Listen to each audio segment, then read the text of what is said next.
My name's Jordan. I'm not from South Bend, but I've been here just a few days, and in 4 days, a police officer or multiple officers were reenacting the KKK scene from Django while arresting a black man. Mayor Pete has not commented on that, as far as I know. A new policy for body cameras was approved, but they haven't told you what those policies are.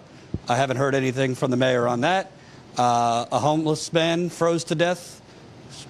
I believe city officials saw him the day before, didn't approach him. So this is just 3 days I've been here. My question to you is, obviously, he's leading in Iowa by the polls.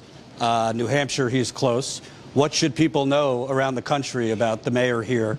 What would you want them to know while they consider who they vote for in the primaries? I would ask them.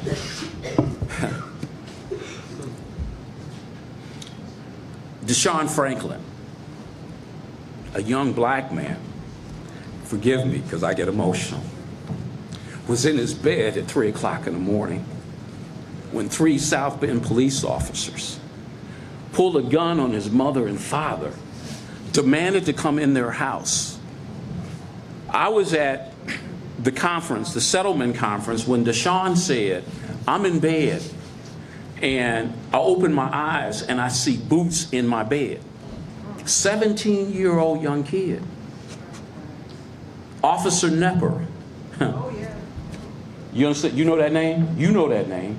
Officer Nepper tased this young man who is asleep in his bed. Think about that. Think about that. Officer Nepper couldn't weigh more than 180 pounds, carried his brother and put him in the car. We went to the scene the next day. There was no blood on the ground. Now, I don't know how you shoot somebody and there's no blood on the ground. You understand what I'm saying? Whoa. See, I don't understand that. I can't understand why the police policy is not to transport a man who's been wounded, but you transport this man. And it's Officer Nepper. It's Officer O'Neill, who has 2 IA reports from 2 different officers saying he's racist. And the police department says, oh, we had him take a lie detector test and he passed. Well, Lieutenant David Newton wrote those 2 reports up. He's the chief investigator for the prosecutor's office. You saying he lied? You saying the 2 officers lied? So you see, we live with this. So when, as Trina said, when you get 5 or 6 black folks that, you know, got a sack lunch with some chicken to get up and say something nice, we get offended. Because I talked to Deshaun Franklin's family. I talked to Michael Anderson's mother and father. I was at the funeral of his brother. Yeah, it don't make sense. You got 3 dash cameras and 3 vest cameras, and none of them work. And now they saying, well, you know, we're not going to release the results until February. Well, you have the results. You know what? Are you waiting till the voting is over in Iowa and New Hampshire? Are you playing games with our lives? I mean, this is personal to me. The things that happen here, I've been doing this for 30 years. This is not new. But what is new is the degree of uncaring that's coming from the mayor's office. When